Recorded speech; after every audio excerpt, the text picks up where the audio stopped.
You'll be safer in here, Mom. They have bingo nights and soft floors. That's what my son said, as he signed the paperwork to have me placed in a private nursing facility 4 days before Christmas. He didn't ask. He just arranged it. I wasn't even allowed to bring my slippers, but I brought something better, a secret worth $18 million, and a promise I made to myself the moment I saw his taillights vanish in the rain. He won't inherit a single cent. So before you judge me, before you say forgiveness is free, let me ask you this. What would you do if your only child left you to rot during the holidays, then came crawling back when he saw your beachfront villa on national TV? Follow my story to the end, and comment the city you're watching from. I want to see how far the truth can travel when told by a woman who refuses to vanish quietly. My name is Marietta Boone, and this is the year I stopped waiting to be rescued. The scent hit first. Bleach, plastic, something overcooked. I stood in the lobby blinking under buzzing lights while my son argued with the receptionist over insurance codes. Just a temporary placement, he told her. Then he turned to me like I was 5 again. Mom, this place is top-rated, clean, climate-controlled. You'll be comfortable? Comfortable? He said it like he believed it. I clutched my coat tighter. It still smelled like home. Lemon oil, vanilla from the cookies I baked every Sunday. He didn't pack those cookies. Or the framed photo of Emma, my granddaughter, holding the star at last year's tree lighting. Just a duffel bag. With 2 sweaters and a wrinkled nightgown, the nurse came to roll me down the hallway. Clayton kissed my forehead quickly, then glanced at his watch. I'll call tomorrow. Okay, stay warm. He left before I could reply. Wheels squeaked. We passed a woman humming to herself. Another sat in silence, stroking a frayed handkerchief. Christmas lights blinked above, not cheerful, just tired. Room 3B single bed, plastic frame 1 chair. Dinner at 5, the nurse said, dropping off a tray. Turkey loaf. You'll adjust. She left without looking back. I sat. The mattress groaned. Outside the sky was bruised purple. Inside the radiator hissed like it resented me. I opened the bag. Under the sweaters, I found a folded note. One I had tucked there months ago before the funeral. It was from Inez, my closest friend. Gone since September. Sharp handwriting. 1 line. You're not done yet. Beneath it, a sketch of an island. Red X at the edge. Coordinates scribbled in the corner. She'd talked about a place once in a private island, something she bought quietly.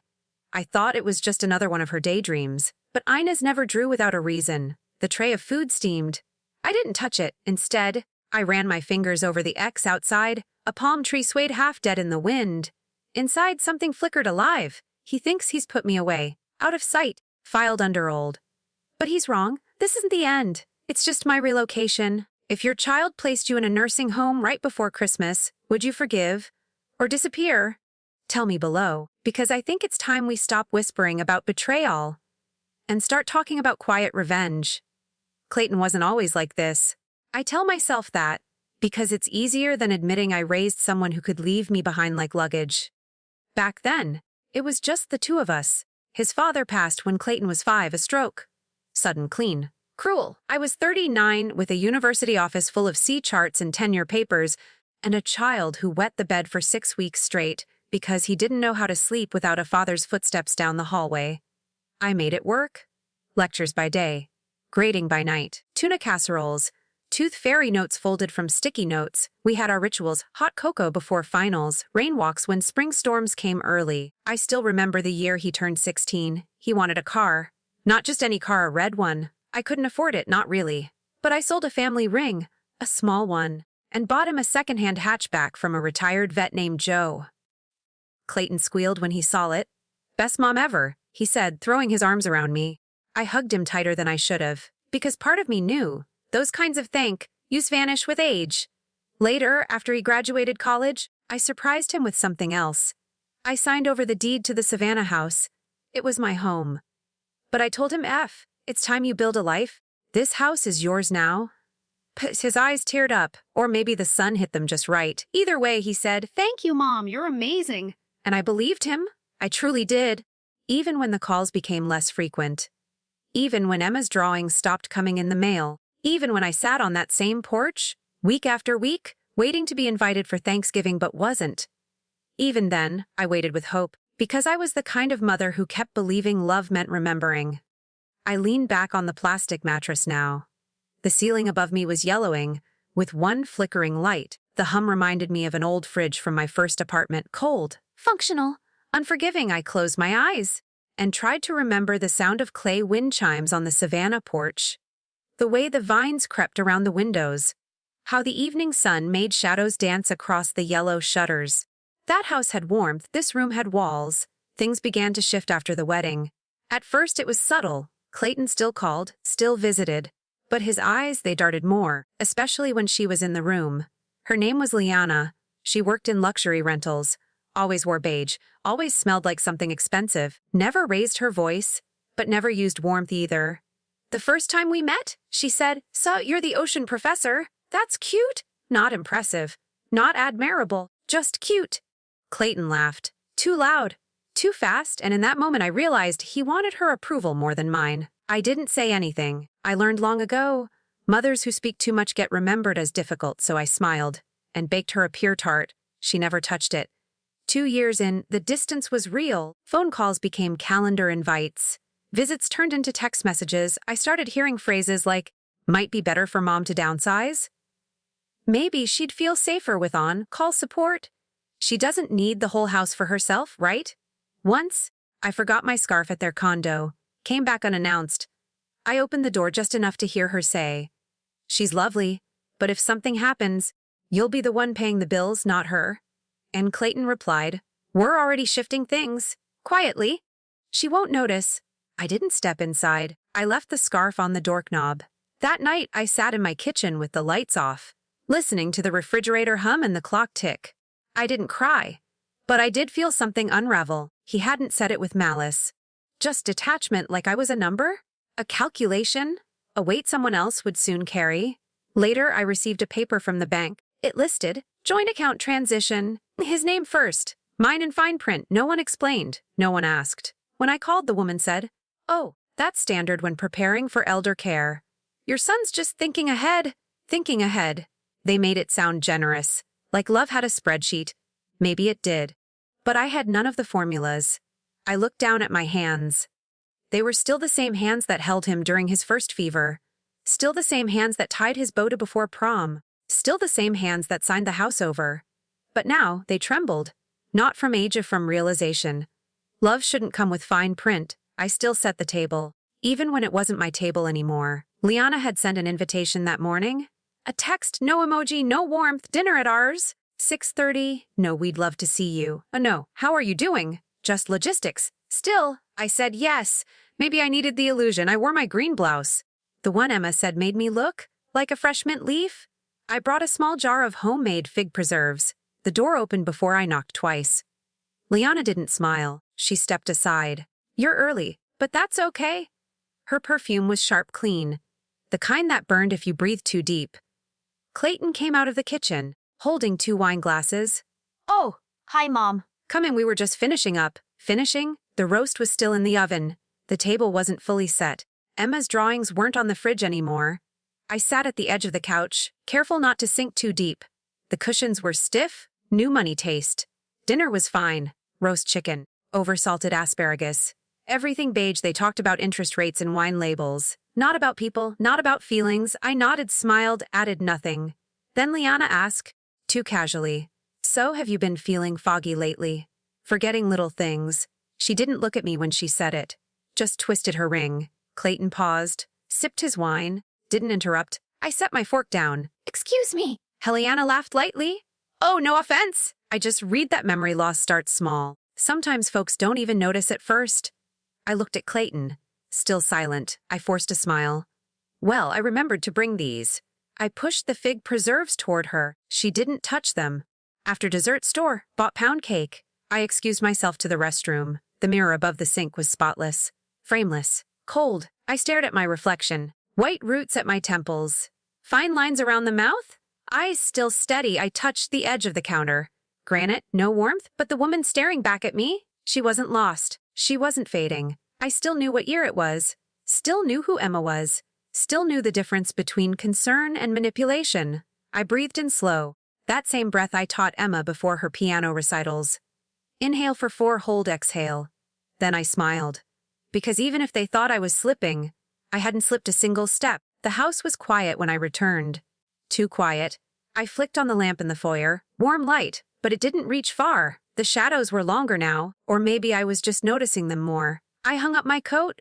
The hallway smelled like lavender polish and dust. Same as always. Same as when I used to come home late from lectures, grade papers until midnight, still remember to defrost chicken for the next day. Foggy, I sat on the edge of my bed and kicked off my shoes. The silence pressed against me. Not a single call from Clayton. Not even a thanks for coming? As if I'd simply existed there, like a chair. I looked around the room, books on the nightstand. A crossword half done, a jar of hand cream. Does that look like a woman who's slipping, or just one who's being erased? Slowly, strategically, under the polite language of care and concern. I reached into the bottom drawer of my desk, pulled out the envelope Clayton gave me 6 weeks ago. Just some financial simplifications, Mom, he'd said. In case anything happens, I hadn't opened it that day. I'd trusted him. Now I opened it. 4 neatly stapled pages, bank account transitions, asset management, healthcare proxies, legalese so thick it made my throat close. Page 2, joint access privileges granted to Clayton Boone. Their authorization level full, secondary party Marietta Boone. With clause cognitive oversight optional per physician discretion. I froze.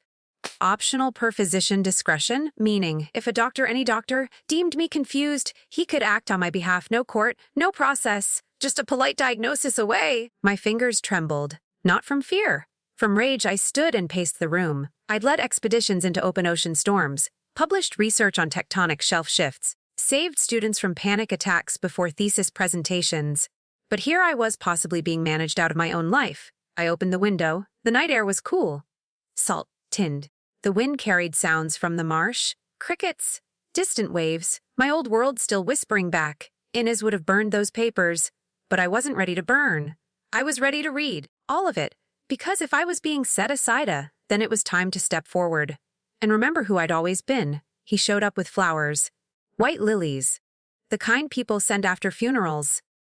They looked fresh, Clayton said, setting them on the counter. Figured they'd cheer the place up. He didn't meet my eyes when he said it. Just smoothed the plastic wrap as if presentation mattered more than presence. I studied the blooms, stiff petals, no scent. The kind grown under artificial light, like this conversation. Coffee? I asked, turning toward the kettle even before he could answer. He cleared his throat. No time, actually. I've got a conference call at 1. He reached into his leather briefcase, the expensive one with brass corners and a monogram, and pulled out a folder. Black. Slim. Too carefully prepared to be casual. Just a small update, Mom. Some financial proxy language. Purely precautionary. In case you're ever away. He said the last word like it tasted strange. I dried my hands on a dish towel. The last one wasn't enough. Clayton gave a quick smile. The bank suggested this version. Legal phrasing keeps evolving, you know. I didn't answer. He opened the folder. Inside 2 pages. Double-spaced. Signature lines already highlighted in yellow. My name was printed at the top. In bold. I didn't sit. Didn't touch the papers. He shifted his weight. You don't have to sign now. Of course. I can leave it with you. Just look it over. I looked up. His smile was tight. Clayton had always been a boy with tidy handwriting. Gold star charts. Aligned pencils. Now he stood in my kitchen, giving me a choice I wasn't meant to take. I reached out and took the folder, but not the pen. I'll read it tonight. His mouth twitched. Almost a frown, almost a protest. But he nodded. Of course, let me know if anything's unclear. He left shortly after. No hug, no talk of Emma. No mention of the lilies again, just... I'll check in tomorrow. When the door shut, I stood still. The silence afterward was louder than any argument could have been. I placed the folder on the table. The gold clip shimmered against the wood grain. I didn't open it. Not yet. Instead, I pulled out an old notepad from the kitchen drawer. The one I used to write grocery lists. Emma's piano schedule. Now, I wrote a new heading: DAF transfers to Clayton last 10 years. DAF. Then I listed a house deed, full title, 2017 race SUV gifted, 2019 checking joint access, 2020 lie investment account, 2021 Fulu recovery, 2022 line after line. I wrote them all. Memory sharp, pen steady. Each item was wrapped in trust. Each temporary. Permission now felt permanent. By the time I finished, my fingers ached. 3 pages, front and back. I rubbed my knuckles. The same ones that held Clayton when he couldn't sleep. The same hands that signed his school field trip forms. So many years of giving. So little left that was still mine. I looked at the folder again. I had given him the keys to everything. Now I wondered, was any of it ever safe? I arrived just after the bank opened. The air inside smelled like lemon polish and printer toner, the kind of scent that made you feel small, accountable. I walked slowly but deliberately toward the counter. No cane. No hesitation. Hi, I said, smiling at the young woman behind the glass. My name is Marietta Boone. I'd like to speak with someone about my accounts. Personal review. She glanced at her screen, then at me. The smile didn't quite reach her eyes. One moment, ma'am. Let me check who's available. I sat in the lobby. Leather chairs, neutral carpet. A fake ficus tree that hadn't fooled anyone since 1998. After 7 minutes, a woman in a navy blouse called my name. Mrs. Boone, I'm Dana. Let's step into my office. She led me to a narrow room with a small desk, 2 chairs, and a branded pen that didn't work unless you clicked it twice. So, what can I help you with today? She asked. I folded my hands. I'd like full account activity, checking, savings, investment, all under my name, joint or not. 6 months of history. Dana blinked, then typed. Are you verifying for tax purposes or personal review? I repeated, calmly. But I'd like it printed, not just screen view. She hesitated, then nodded. Of course. 5 minutes later, she returned with a stapled set of pages. 32 transactions. I took my time. Some were familiar utilities, a grocery store I still visited, others weren't. A transfer to CB Investments recurring, monthly LAR withdrawal for others 200, cashier's check, a payment to private school tuition, not labeled Emma. Homecare services, billed but never rendered. I turned the page. All of them market authorized, but none of them signed. No initials, no call logs, no emails. Just taken. Dana shifted in her chair. Sometimes adult children manage the flow. Especially if there's... If there's what? I asked. She paused. I mean, if they're helping? Helping is different from hiding. Silence. I closed the folder slowly. Can I request formal documentation of authorization sources? Her fingers hovered over the keyboard. Yes, but you'll need to submit a formal inquiry. It may take a few days. That's fine. I stood, carefully, deliberately. Would you like assistance out? She asked. I smiled. Cool? Polite. No. I remember the way. Outside, the wind had picked up. The sun cut sharp across the parking lot. My reflection in the bank's glass door stared back, shoulders squared, jaw set. They weren't waiting for me to fade. They were building a case that I already had. Days passed. No calls. No visits. No message from Clayton. No voicemail from Emma. The lilies he brought began to curl at the edges, brown and soft. I left them on the table. I wanted to see how long they'd last. Every morning, I sat by the window of room 3B. Same brittle view. Same sagging palm tree, ribbon limp in the breeze. The sky shifted from gray to grayer. At breakfast, I sat with a woman named Ruth who didn't speak anymore. Her hands shook when she held her spoon. But her eyes were sharp. She watched everything, but said nothing. Sometimes that felt familiar. I tried writing a letter to Madeline, my friend from the university days. She moved to Arizona after her second husband died. I wrote it slow on pale yellow stationery. Dear Maddie, do you remember the way we used to race to the faculty lounge to steal the good coffee? Do you remember Inez's Halloween lectures, dressed as Mary Curie? I miss all of it, but more than that, I miss feeling like I belong somewhere. I signed it with shaky pride. Marietta Boone, still alive, still curious. I mailed it that afternoon. No reply came. Not the next week. Not the one after. At night, I stared at the ceiling and counted the cracks in the plaster. 12. One long, one shaped like a bird. I named them. That's what people do when there's no one left to talk to. Some evenings, I walked the halls, past rooms with doors open wide, TVs on, no one watching, paced nurses whispering behind carts, past a man named Charles who always asked where his dog had gone. No one answered him, not even the walls. Once, I sat beside a woman knitting something in the dark.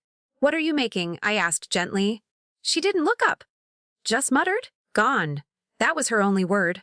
Gone. I returned to my room and sat on the edge of the bed. The folder Clayton gave me still sat unopened, the bank printouts tucked underneath.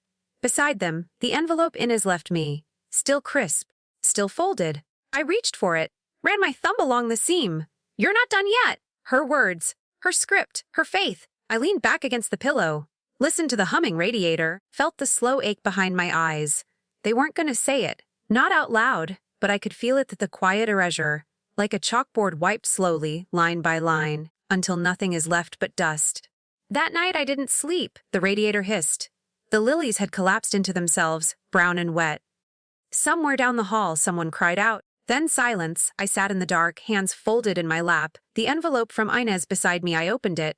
Inside the map again, folded into fourths, worn soft at the edges, drawn in her favorite ink, dark green, just like the pens we used back at the university. She had labeled Isla Ventura, a no-country name, no official stamp, just coordinates. A small red X marked a cove. Above it, in slanted cursive, "It's yours now." I held the page to the light. My breath caught. Inez had talked about the island for years. "Ah, quiet place," she called it. Private, no tourists. A spot she'd purchased with the money from her final research grant. We used to joke about retiring there, just two old professors with too many books, and no one telling us what time to eat. She died before we ever booked a flight. I refolded the map, hands trembling now, not from weakness, but from something I hadn't felt in months. Momentum. I reached for the drawer beside my bed. Found the leather-bound notebook I hadn't touched since the funeral, the one with pressed flowers in the front and blank pages in the middle. I opened to the first clean sheet. Wrote one word at the top. Plan. The pen shook, but the ink held. I started listing a bank branch with notarization hours, the routes out of facility, front desk vez, service hall, medication refills, how long needed, a weather patterns in the keys, ferry options with cash only. I paused, staring at the page. The same hand that once graded 100 essays a week was now drawing arrows beside bus schedules. But it felt right. Every letter steadied me.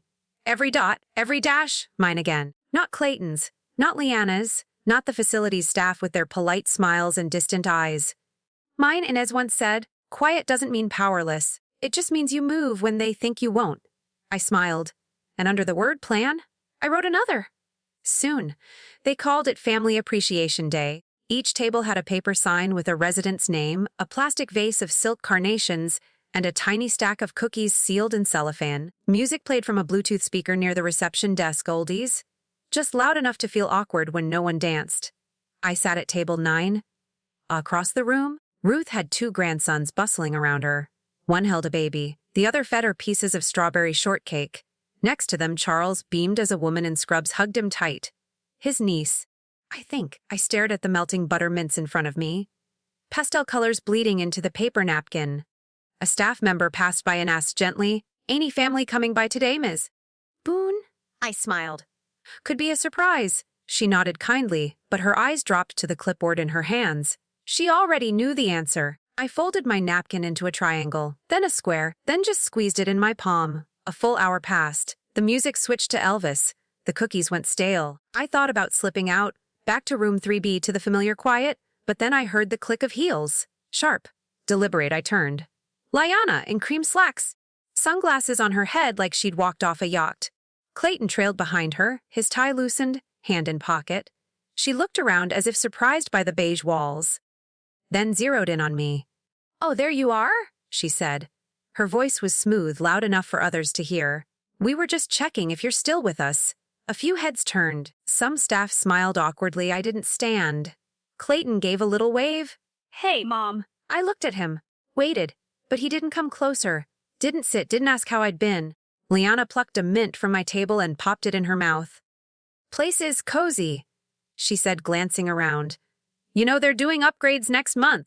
"We got the flyer." I stayed silent. She dropped the empty mint wrapper back on the table. "Well, we won't stay long. Just wanted to touch base, like I was a quarterly report." I stood, tucked the napkin into my pocket, didn't say a word. Clayton opened his mouth slightly, but Liana was already turning away. As I walked past their table, I noticed something under the chair. A folded card. I bent and picked it up. It was an invitation, cream cardstock embossed with gold. Logo, Harbor Federal Trust. My bank? At the bottom, a handwritten note. "We look forward to partnering with you and Mrs. Boone on the final step." Signed Gregory Mullen, estate advisor. My throat tightened. They hadn't come to see me. They came to make sure I was still usable. I slipped the card into my coat and walked straight toward the exit. Back in room 3B, I closed the door gently. The hallway outside buzzed with soft chatter and clinking dishes. But inside, the silence settled again like dust. I sat at the desk and unfolded the card. Harbor Federal Trust, gold trim, cream paper, the good kind, meant to impress. It wasn't just a polite invitation. It was a scheduled meeting. Final proxy confirmation Friday 10:30 a.m., my name typed beneath the heading. In the bottom corner, authorized signatory, Clayton Boone. Below that see, beneficiary party Emma Boone, minor guardian Leanna Boone. My hands went cold, I reread it twice, then again. No mention of my review. No, pending consent. Just confirmation, like I had already agreed. I pushed the card away, walked to the bathroom, splashed cold water on my face. In the mirror, my reflection stared back, eyes rimmed with fatigue, jaw set hard, not confused, not unstable, not unfit, just betrayed. And suddenly, I felt something I hadn't felt in weeks, anger. Not the loud kind, not the kind that throws dishes or screams, the quiet kind, the steady kind. The kind that plans. I dried my face, returned to the desk, and pulled out a fresh sheet of paper, pale blue, embossed with my initials. Then I began to write. To whom it may concern, this letter is to formally state that I, Marietta Boone, am of sound mind and body. I do not authorize Clayton Boone or Leanna Boone to act on my behalf in financial, legal, or medical matters of any kind. Any document bearing my signature after July 10, 2025, that pertains to power of attorney, estate planning, or financial proxy is to be considered null and void unless notarized in my physical presence with legal counsel. I am not confused, I am not compromised, and I am not done. Sincerely, Marietta Boone. I read it back once, then twice, folded it into thirds, sealed it in an envelope, licked the flap shut. Tomorrow, I'd walk it to the front desk myself and ask for it to be witnessed and added to my file. Then I'd make a copy, then another. Let them try to erase me now. I sat back, heart steady, thoughts sharper than they'd been in months. Maybe it wasn't much. Maybe it wouldn't stop the entire train. But it would slow it. And in that space, I'd move, because they weren't expecting resistance. They were expecting compliance dressed in confusion. A mother too tired to fight, too grateful for visits, too unsure of her own memories. They were wrong. I reached for my pen again. This time, I wrote 3 words on the back of the envelope. I remember everything. Cheyenne, I do. If you've ever felt yourself slowly written out of your own life, under the disguise of help, share your story in the comments. Sometimes the quietest battles are the ones that shape our legacies. I dressed carefully. Charcoal slacks, button blouse, no makeup, but my hair was pinned clean. I wanted to look like what I was, not old, not confused, just exact. The bank lobby was quiet at 9:12 a.m. 2 tellers, 1 man in a trucker cap counting 20s. Jessica spotted me from behind the counter. She smiled. The rehearsed kind? Mrs. Boone? Back again? I need to speak with someone, if possible. She nodded, then gestured toward the same small office as last time. Inside, I handed her the envelope. This is a formal letter rejecting all financial proxies or power of attorney involving my name, unless notarized in my presence. She blinked. I see. Please file it, timestamp it, and forward a copy to Harbor Federal's legal archive. She didn't move for a moment, then typed something fast, a little too fast. I also need printouts, last 12 months, checking, savings, all investment activity, and a list of who authorized what. I want to see initials, digital confirmations, voice memos, whatever you've got. Jessica's fingers paused above the keyboard. Well, some of the authorizations were verbal.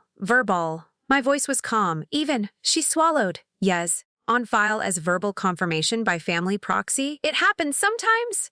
No, it doesn't, I said. Not to me. She looked away, then back. I can submit a request to compliance for recordings, but... No need. I interrupted. Just flag the transactions and note that the primary account holder never approved them. She tapped the keys, her shoulders tightening. I sat still. The office smelled like lemon air freshener and warmed laminate. The printer started up software, then spit. Page after page. I watched each one slide out, each page a piece of something I used to own. When she handed me the stack, I flipped straight to March. 4 transactions, each over $4,000. One labeled private tuition. Another, estate prep legal fees. I'd like confirmation of signatures on these, I said, pointing. Jessica opened her mouth, then closed it. I'll get back to you within 48 hours, she said finally. No, I replied. I'll sit right here. You've got 30 minutes? She stared. I'm not asking for conflict, I said gently. But I am done being erased. Jessica stood. I'll check with Greg from upstairs. When she left, I took a slow breath. I didn't shake. Didn't cry. Didn't reach for anyone to validate the moment. This wasn't grief. It was inspection, and I was good at inspection. I stared at the Harbor Federal logo on the folder. They were counting on my quiet. Counting on my absence. counting on a woman too tired to dig through fine print. They wanted quiet, they were going to get precise. 21 minutes later, Jessica returned. She didn't sit right away. Just held the folder like it might burn her hands. I checked with compliance, she began. Her voice was careful, polished around the edges.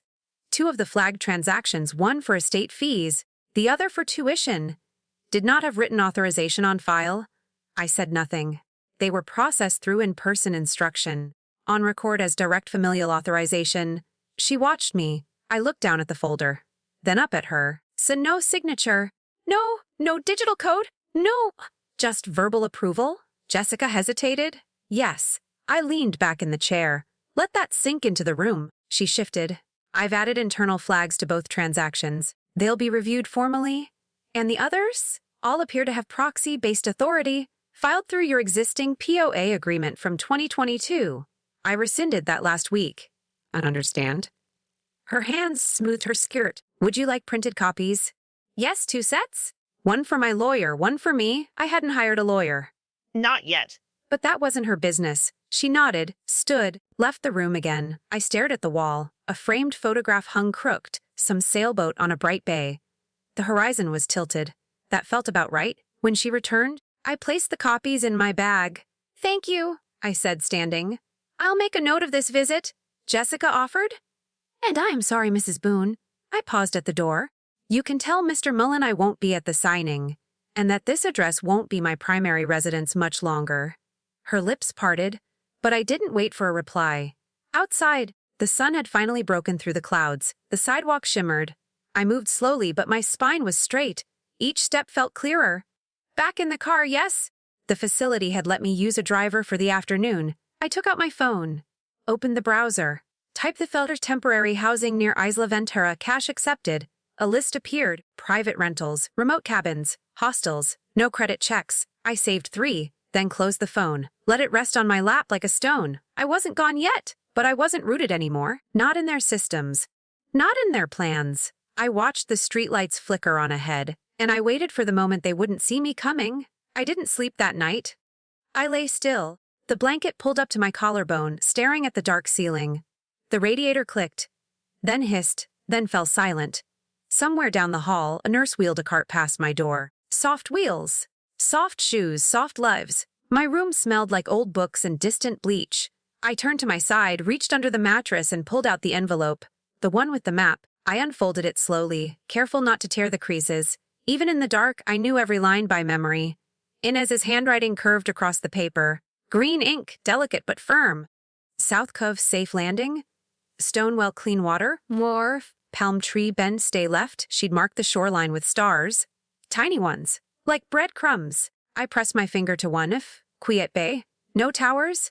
The words made something in me ache. I remembered the last trip we took together. Not to Isla Ventura, we never made it that far. It was 5 years ago. A rental car, no GPS, just maps and trail mix. We drove north without a plan, through redwoods. Stopped at roadside diners. Sang along to Fleetwood Mac with the windows down. She said, freedom isn't in money. It's in not asking permission. I didn't believe her then. I do now. Inez had left me more than a location. She left a blueprint, an out, not an escape, a choice. I traced the outline of the island with my nail. There were no borders, no streets. Just water, trees, wind, nothing digital, no trail. I folded the paper back along the original lines, held it between my palms like prayer. What would they say if I disappeared? That I was confused? That I wandered? Or worse, that they knew all along this might happen, and still, they didn't stop it. I didn't need their permission. But I needed time and clarity. I sat up, careful not to creak the bed, opened the drawer beside me, took out the small brown notebook, same one where I had written plan. Now I added a new line. Not yet, but soon. The letters felt steady, the pen warm in my hand. Tomorrow I'd ask about early morning access to the community van. Say I had a dentist appointment. I wouldn't lie. But I wouldn't explain. Because if you explain too much, they take your questions as weakness. And I didn't feel weak. I felt awake. I woke before the sun. No alarm, just instinct. The hallway lights were still dimmed, casting long yellow shadows across the linoleum. I moved slowly, deliberately, not hiding, just unnoticed. The kind of quiet that grows after enough time alone. In my drawer, I packed only what mattered. My blood pressure pills, the 2 crisp $100 bills, The Isla Ventura map, a silk handkerchief with IN stitched in lavender thread. I folded each item with care, placed them inside the canvas tote I'd once used for church. By 6:15 a.m. I was dressed, flat shoes, button coat, no jewelry. At the front desk, I smiled at the young man half reading a clipboard. "I have a dentist appointment in town," I said. He glanced up, then down at the transport log. "What time? 7? He nodded. "Community van leaves in 10. You'll be with Mr. Harlan? He's got a physical therapy session?" "Perfect," I replied. No one asked for proof. No one questioned my tone. I walked toward the double doors. Mr. Darrell, the morning guard, stood by the exit. He always wore cologne too strong and a keychain that jingled like sleigh bells. He saw me. We locked eyes. He didn't ask where I was going, didn't radio in, didn't smile, just nodded once. I touched the brim of my coat in return. The van idled outside, white, slightly rusted, with a faded medical logo on the side. I climbed in and sat behind the driver. Harlan, already in his seat, gave a sleepy grunt. The driver adjusted the mirror. "Dental, Les?" He didn't press. The van pulled onto the main road. I watched the trees blur past. The radio hummed soft static, the kind that fills space without meaning. I reached into my bag and felt the map. Still there, still warm from my touch. We passed the corner drugstore, the bakery with the chipped window, the street sign where Clayton once scraped his bike and bled on my shoes. I didn't look back. Not once. Because this wasn't an escape, it was a shift. A reclamation. A quiet step off their script. The farther we drove, the lighter I felt. Like my name no longer belonged on any of their lists. They could keep their paper proxies, their concerns, their planned signatures and staged surprises. Let them file complaints and questions after I'm gone. I'm not theirs to explain. As we turned on a Route 81, a Silverhawk dipped low across the windshield. For a moment, even the driver slowed, then kept going. I closed my eyes. They can only control what stays visible. I'm not visible anymore. The motel sat just off Highway 12 near a bluff that overlooked the bay. Its sign read Sunset View, but most of the letters had peeled. Now it just said Esta Set Vida, a perfect. The woman at the front desk didn't ask for ID. She was more interested in her crossword than conversation. I handed her cash, signed the ledger as M. Boone, a no first name, no phone number. She slid me a brass key on a stretched-out spiral cord. Room 6. Don't drink the tap. The room smelled like ocean air and bleach. 2 twin beds, 1 humming mini fridge, and a ceiling fan that spun just fast enough to be heard. I placed my tote on the bed, took off my shoes, sat by the window. Outside, 2 boys kicked a soccer ball barefoot. A gull landed on the railing, eyed me, then flew off. I waited until the sun dropped behind the bluff, then opened my laptop. No webcam, no syncing. Just clean Wi-Fi and a VPN Inez helped me set up years ago. I logged into Harbor Federal's site, entered 2-factor authentication, then navigated to settings. The first thing I revoked. The POA click. Confirm. Done. The second, access to every shared asset, joint accounts, linked investments, emergency contacts gone. I changed my passwords, logged out of every device but mine, then opened a new document, typed a simple line F, to be executed only upon verified voice authorization from M. Boone. Saved encrypted. I closed the laptop and exhaled. The gull returned, landed on the same railing. This time it stayed. By 8040 the next morning, I was walking toward the post office. It was 3 blocks down from the modal, painted mint green with 1 broken flagpole and a dusty window display of stamps no one used anymore. Inside, it smelled like old paper and air conditioning. I stepped up to the counter. 2 priority envelopes, I said. The clerk didn't look up from his label printer. Destination, 1 to Harbor Federal Trust, Internal Compliance, the other to the law offices of R.J. Tran, San Diego. He blinked, nodded. I handed him 2 thick envelopes, each sealed, each with my initials, EMBS, and a line of tape across the flap. Inside was the same thing, my rejection of all prior POA agreements, signed and dated. I paid cash.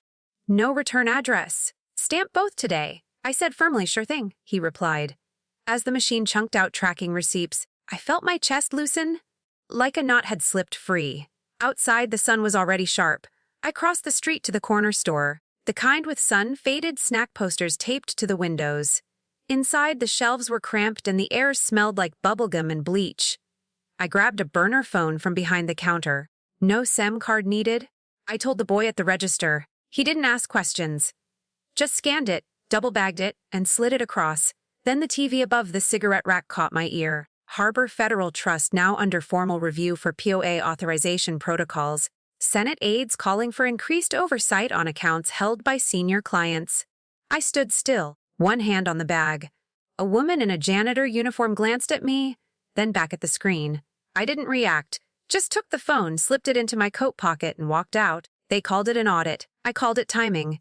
The prepaid phone lit up blue when I turned it on. No contacts, no apps, just one line of purpose. I dialed Harbor Federal's direct compliance line, pressed through the menu, waited 8 minutes on hold while a loop of piano music circled itself.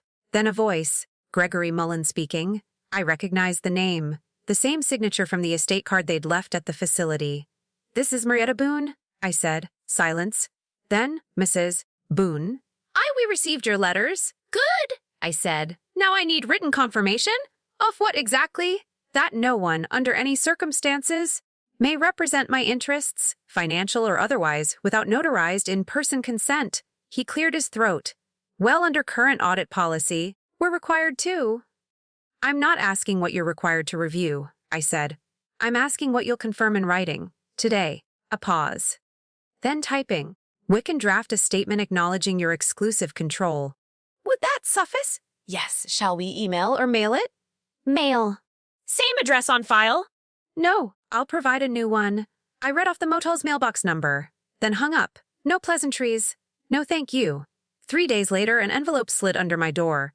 Plain white. Stamp. Harbor Federal Trust formally acknowledges that Marietta Boone is the sole authorized individual for accounts ending in 3901, 3927, and 444112. All prior proxy agreements have been revoked per her written instruction. No logos. No signatures from Clayton. No mention of Liana. Just black ink. Truth, finally in writing. I folded it once, slipped it into another envelope, wrote Clayton's address on the front, no return name, no note, then walked it to the mailbox. The wind tugged my coat as I slid it through the slot. Done? I didn't wait for his call. I knew there wouldn't be one. Some messages don't need replies. If you've ever taken your power back silently, I'd love to hear how. Comment below, your story matters. The morning I left, the sky was wide open. Not a single cloud. Just streaks of gold pushing through pale blue. I dressed in flat shoes, dark jeans, and the same coat I'd worn at the bank. The tote was lighter now. Only the map, the handkerchief, and a wrapped roll of 20s. At the front desk, the motel clerk barely looked up as I dropped the key. I walked the 4 blocks to the harbor. The air smelled like salt and rusted chains. A pelican floated near the dock, watching a man unload crates of shrimp. I joined the short line for the ferry. Tourists in sun hats. A couple in matching windbreakers. A teenager with earbuds and a chipped skateboard. I kept my head down, paid in cash. The woman behind the glass handed me a paper ticket, creased, warm from the printer. "One way?" I nodded. No one asked for more. The ramp creaked as we boarded. I chose a spot on the upper deck toward the back. From there, I could see the shoreline curve into the distance. A ribbon of motels, ice cream shacks, and rental signs peeling in the sun. I didn't wave goodbye, didn't look for anyone waving at me. Just wrapped the scarf tighter and let the sea wind carry the rest. The ferry horn sounded once. Long. Then we pulled away from the dock. Water churned white behind us. The farther we moved, the more everything behind me shrank. A building's sounds, obligations. I opened the tote and unfolded the map one more time. Isla Ventura sat in the center. Hand-drawn edges. No legend, no population marker, just the words in Inez's handwriting. Quiet Bay. No towers. I pressed the cloth to my cheek. It still smelled faintly of cedar and lavender. Inez never got to stand here. But I did. The boat rocked gently. Children laughed near the railing. And for the first time in months, I didn't brace myself. I closed my eyes, felt the sun warm on my face, the wind against my lashes, and said softly, "Now it begins." The dock on Isla Ventura was quiet. No taxis, no welcome signs. Just gravel crunching underfoot and the low whistle of sea wind through pine. I walked uphill along the main road, if you could call it that. No traffic, just a single worn path flanked by ferns and wild rosemary. At the top, I found the house. Wooden one-story, roof slanted from age, porch swing tied off to keep from squeaking. A woman stood at the door, short, wrapped in a wool shawl even in the heat. She watched me approach. Didn't smile, didn't frown. Just looked. "Name?" she asked. "Marietta?" She nodded once. Then slowly, "You look like someone she'd trust." I didn't ask who. I opened the tote and handed her the envelope, 3 weeks cash. She took it, didn't count it, just turned and pushed the door open. The cabin smelled like cedar, faint smoke, and cats. 3 of them lounged on the windowsill, blinking at me. She pointed to the back room. You stay there. Bathroom works, gas stove is stubborn. Then she left me alone. No lease, no rules, just space. I unpacked what little I had, placed the handkerchief on the nightstand, folded the map, opened the drawer and tucked the phone away. Outside, the sky was beginning to turn apricot. I made tea from a dusty tin on the shelf, stirred it slowly with a spoon that bent at the handle, then sat by the window. The ocean was just visible through the trees, distant but steady. I reached into my coat pocket and pulled out Inez's letter. It was the last one she'd sent, written in green ink, just like the map. I unfolded it carefully. You'll know when it's time. You'll know because you'll stop waiting for someone to come with you. I read it twice, then a third time, folded it, pressed it to my chest, and whispered, I'm here. The morning air was wet with mist. I walked barefoot across the mossy trail behind the cabin, the one Inez had marked on the map with a green dot and the word, listen. At the end of the path, jagged rocks jutted out toward the ocean. No railing, no warning signs, just space. I sat on the flattest stone, pulled the small leather notebook from my coat, opened it. The pages smelled like salt and old ink. I started writing, not a letter, not a journal, just a list. Things I've taken back. Why my name, and my account, my decisions, my silence, my map, my voice, my time, my freedom. I hesitated before the last one, then wrote it slowly. My dignity, I underlined it once, then closed the book. The sea below moved like breath, in and out, steady, without effort. From the tote, I pulled out the folded photocopy of the old PUA agreement. It was wrinkled from being carried, opened, folded too many times. I unfolded it one last time, looked at the block letters. F's Marietta Boone, designate Clayton Boone legal proxy, said the ink hadn't faded, but its meaning had. I tore the page in half, then again, then into strips no wider than a finger, rolled them into a loose ball, held it in my palm. Then, with no ceremony, I let it go. It bounced once on the rock, caught the breeze and dropped into the sea. Gone! No one would fish it out. No one would notice, but I would remember the sound it made against the stone, a light like an answer. I stayed there for a long while. Not thinking, not planning, just breathing. The waves didn't cheer for me. The birds didn't sing louder. Nothing dramatic happened, but something inside me settled, a tide that stopped clawing the shore. Some things are only real when you walk away and still carry them. The letter arrived on a Tuesday. Clayton had just gotten home from work, shirt untucked, phone still glued to his ear. Liana was in the kitchen, complaining about the dishwasher again. He didn't recognize the envelope at first. No logo, no sender, just his name in familiar, slanted handwriting. Inside one single sheet, typed, no greeting, no warmth, just facts. As of this notice, the accounts previously associated with Marietta Boone are no longer accessible by proxy. The estate in question has been transferred to the Freedom Endowment for Women Over 60, founded August 3, 2025. No distributions are pending. No further legal involvement is required. This communication is final. There was no signature, no number to call, just a stamped seal on the bottom corner, Ozerfy 60 is, and the unmistakable weight of being shut out. Clayton stared at it. Then at Liana. She dropped the spatula. What the hell is this? He didn't answer, because for the first time he didn't know. In another state, on another quiet morning, Emily found a letter too. It was tucked inside a rusted music box. The one that played Moon River, off-key, and always sat in the guest room of Marietta's old house. She'd opened it by accident, looking for sewing needles. Inside a folded card with her name on it, Emily. If you ever find this, I trust you'll know what to do. Sometimes silence is armor. Sometimes it's a weapon. But it should never be a prison. When you're ready, follow the map inside. Seb, beneath the card, a copy of the same hand-drawn Isla Ventura map, marked in green ink. Emily traced the line with one finger, then booked a one-way ticket. 3 days later, I heard footsteps on the gravel trail, soft, unsure. I didn't get up, just stayed on the porch, shelling almonds into a tin bowl. When she appeared between the trees, I knew before she spoke. Grandma. Her voice was smaller than I remembered. I nodded once. She stepped closer. Stopped. I found your letter. I smiled. Then you found me? Emily sat beside me without asking. We watched a pair of pelicans drift across the sky. Then I said it, quiet and simple. I only left what couldn't be stolen. The almonds were half-shelled by the time either of us spoke again. Emily's knees were pulled up to her chest. The wind played with the hem of her sleeve. She glanced toward the trees. I thought you were dead. I smiled without turning. Some parts were. She didn't push, just waited. I let the silence stretch. Not uncomfortable, just real. Then I said, they tried to decide who I was before I had the chance to finish deciding it myself. Emily looked at me, eyes like her mother's but softer, more curious, less cruel. They thought aging meant I should hand things over, that I'd forget, or surrender quietly. They forgot I was still in the room. Well, her voice dropped. They treated you like furniture? I chuckled. Old furniture doesn't complain when you move it, but sometimes it remembers where it used to be. Emily didn't laugh. She leaned closer. What scared you most? It was the only question I wasn't prepared for. Not losing the house, not losing the money, not even losing my name, but I answered honestly. Being useful only when silent. She blinked hard, then reached out. Took my hand. That was enough.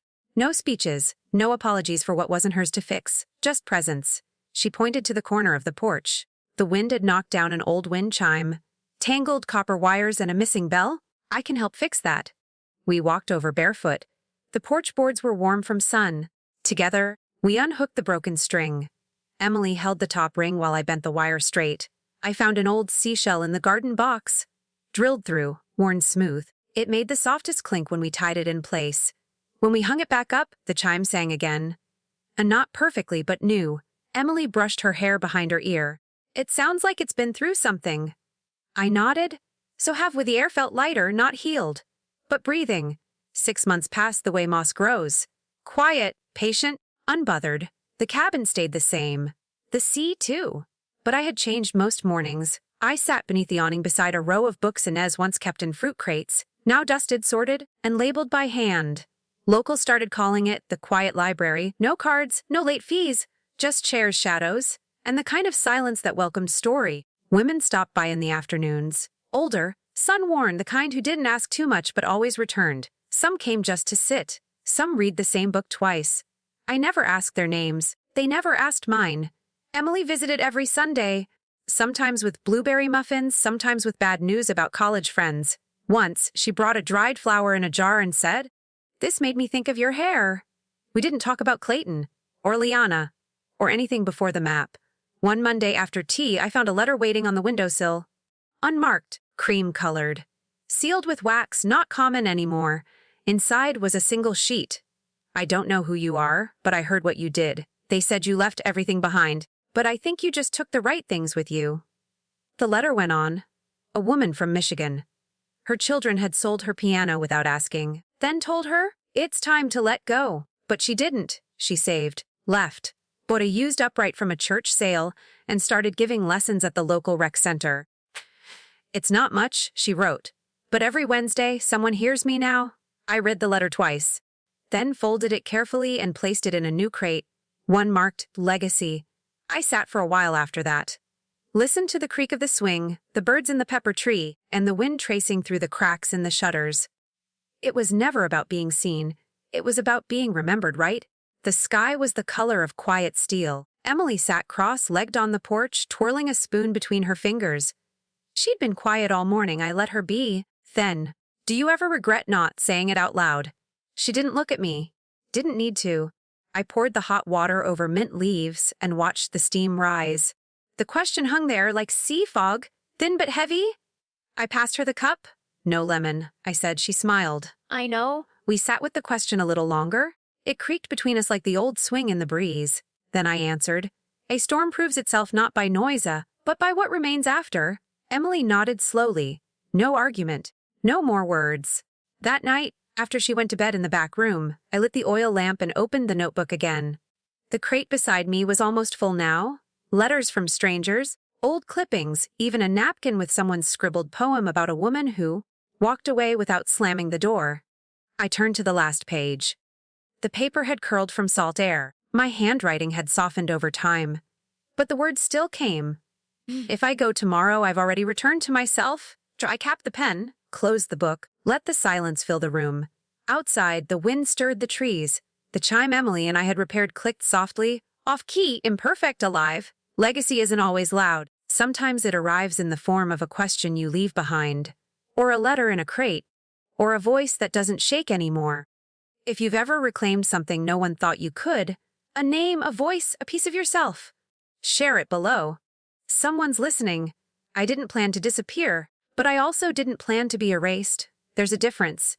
One is a choice, the other is a slow kind of death, not of the body, but of meaning. When Clayton and Leanna told me to rest, what they meant was step aside.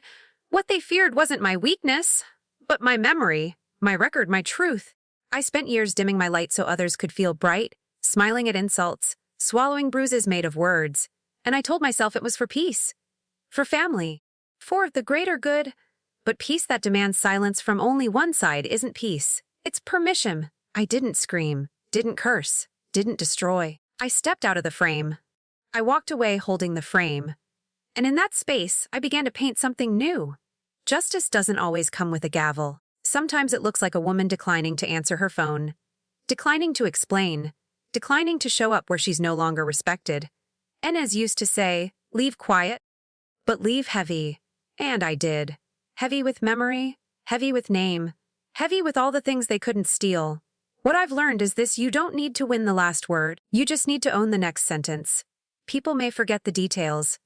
Who said what, who signed where, but they remember how you made your exit.